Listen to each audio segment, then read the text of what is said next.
to the Philadelphia 76ers. And hopefully they're not too gassed by the time they meet the Milwaukee Bucks. But I got them. You talk about two guys that can give you 40 or 50 on any given night in Jaylen Brown and Jason Tatum. That's why they're my number 2 team. When you talk about their path to get to the Bucks and you talk about the fact that we haven't seen the coaching staff there before, it gives me a little bit of pause for a great team. I'm with you so far. I love your list. Let's go to the next one. Well, number 1. So good. Since we're going to have some fun, let's have some fun in the sun. The Phoenix Suns.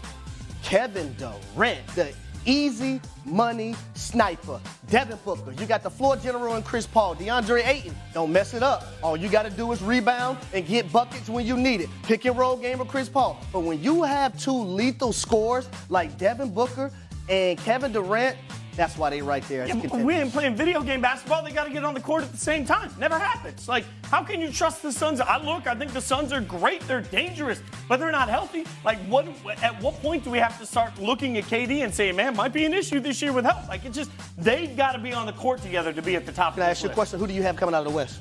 I got the Suns, but the Suns coming out of the West are going to lose to the Bucks. Well, I be damned. Okay, you have the Suns coming out of the West. We're going to get some controversy here. You gave the contenders. I'm going to give the pretenders. And like any good list, it starts with 3 and goes to number 1. At number 3 on my pretenders list, I don't think you'll freak out too much about this, Sacramento. And look, I really like Sacramento offensively. I like pace of play, but their defensive metrics are not good at all. They're 24th in total team defense. Their rebounding metrics are not spectacular. And frankly, they're a young team. So even though I think Sacramento's building towards something that could be great, right now I put them in the pretender category for this year. Now, I agree with this one because they are a young team. I love what Mike Brown is doing, so I do have to give them their due diligence and their credit.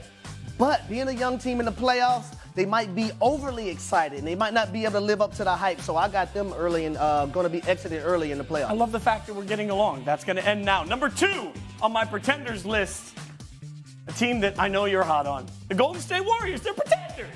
Like, at some point, I know you're all in on Andrew Wiggins being the difference maker. When you've missed 23 games, at some point, it's going to take him a minute to get back into what he needs to be, which means they'd have to survive an unprecedented West in the beginning, which isn't going to be easy. And also, they are hot garbage on the road. How can you excuse the fact that a team this good is this bad when they're not in their arena? That makes them a pretender. They're going to have to play on the road. Now, you have lost your mind. You talk about a team they're the defending NBA champions. I don't care. 4 champions. I don't care. 4 championships. Past performance does not equal future results. But let me ask you a question. You have the Suns as the number 1 team, right, too? Yeah. You have the Suns as the number 1 team? Well, you want to know what's Kevin Durant's kryptonite? You forgot he was with the Oklahoma City Thunder? Who beat them? It was the Golden State Warriors. Okay, so now we're going to talk about what happened a lifetime ago? You remember Chris Paul when he was with the Houston Rockets? Who was their kryptonite? What are we doing? Oh, my God. The Golden State Warriors again. When everybody thought someone else was going to win the NBA Finals last year, who was the team that came out throwing sucker punches? Boom, boom, boom, boom. It was the Golden State Warriors. Are we talking about last year or this year? Because this year's team is not good on the road. Top of the list for me on the pretenders. Absolutely. I've been on it the entire show. The Lakers. Total pretenders at this point. Look, they're going out in the first round, and this has nothing to do with AD and LeBron and everything to do with the fact that they are not good enough. Every NBA expert we've talked to about on our radio show has been like, oh, they're an okay basketball team. They get into the West, they're going to get outed early in this whole process, and then everybody's going to have to come back to my Menchies and give me a big old apology letter. I understand you got the Lakers here, but I can't get over number 2. I really can't get over the Golden State Warriors. Yeah, well, when you have the greatest shooter that's ever shot the game, you talk about 3 guys that have 4 championships on that team, and Steph, Clay, and Draymond. You talk about Kayvon Looney. It's not what did you do for me in the past. 3. It's what have you done for me lately. But the championship experience matters. When you're in the same conversation as the Rockets and the Spurs with their road record, you have an issue. You can't tell me they don't have an issue. And how's Wiggins even going to get time to get back right on the court? You yourself said that he was going to need to be a huge part of a playoff run. You can't get a huge part of a playoff run when he has like 3 seconds to get ready. We're going to rewind this back. Oh, we are. We're going to rewind this back. You guys can talk about it for hours and hours on your show. Literally 3 hours. Just talk about that. Thanks. That was great. Good job, guys. He put the Warriors on the list. I second. Okay, coming up, we have a live update of how Tiger Woods is doing at the Masters. You're not going to want to miss it. Don't go anywhere. First Take continues. This weekend, the Suns are currently seeded 4th in the West. Tim Bontemps, as I mentioned, here with me. Tim Legler joins us as well. Legs, LeBron and AD both played last night. This was a big question going into yesterday. Who would play and how would they do? They still lost to the Clippers. What do you take away from the game? Well, I think first what stood out, it was clear that LeBron was gassed. He just didn't have it in the first half, had no legs. His body language wasn't very good. Every time he walked to the bench, he was shaking his head, looking at the coaching staff just to tell them, look, I got nothing. He did find a second win, and he had a great second half, but it was a little bit too late. The Clippers took control of that game in the second quarter. So the difference between the two teams last night was that. Overall, Clippers deeper, fresher. I think they're better defensively than the Lakers, and that all showed last night.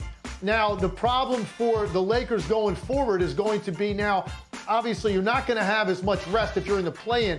If somehow they play on Sunday, they get in, they're in the play-in, and they play, say, on Tuesday, if you can win that game, you at least will get Wednesday, Thursday, Friday off, minimum, before you would play a playoff game. I think that would be enough to give them some juice, some adrenaline, and then you go into a first-round series at that point against Memphis. So I think for the Lakers, they'll take a chance against those top seeds. I don't think they fear those teams because collectively, all three of those teams don't have a lot of playoff success. The Lakers have LeBron James and Anthony Davis, and they feel like just get us into a best-of-7 against those top teams, and they believe that they can, take those teams to the limit or potentially beat those teams. We'll see when we get there, when we have to actually make those picks, how people are going to look at the Lakers in that situation. But look, they put themselves in a tough spot now. They're going to have to win a couple, get into the play-in, play out of that, and then be less rested when they take on one of those teams in the first round. Yeah, I think Leg sums it up perfectly. You look at the situation the Lakers are in now. If they had won this game last night, they would have given themselves all of next week off. And whether they're playing Phoenix or anybody else, you have Anthony Davis and LeBron James, you can at least tell yourself you've got a chance to beat anybody in a 7-game series. But the chances of that goes up significantly if your guys are rested and feeling good and ready to go. If they lose that 7-8 game, let's say they're in the 7-8 game, they lose that game, they then have to play Friday. They then have to turn around and play again if they win that game and even make the playoffs, which isn't certain. Then they have to play on Sunday in the first round against Denver at altitude in Denver, right? A team that's dominant at home, and they'd have to try to win a road game in Denver, maybe the best team in the league at home this season. So, look, the Lakers had a chance last night to make up for all of the disasters that have gone around their team over the past several months. And the fact they couldn't beat the Clippers without Paul George on the court, I don't really care that they couldn't beat, that they were tired because they had to go to overtime against a Utah team on Tuesday that wasn't trying to win, right? The Lakers had their opportunities these past 2 days to erase the issues and the situation they put themselves in. The bottom line is they failed to, and it's going to make their road to make some noise in the playoffs that much harder. Legs, wrap this up for us. You think the Lakers can be a factor here with the playoffs starting or no?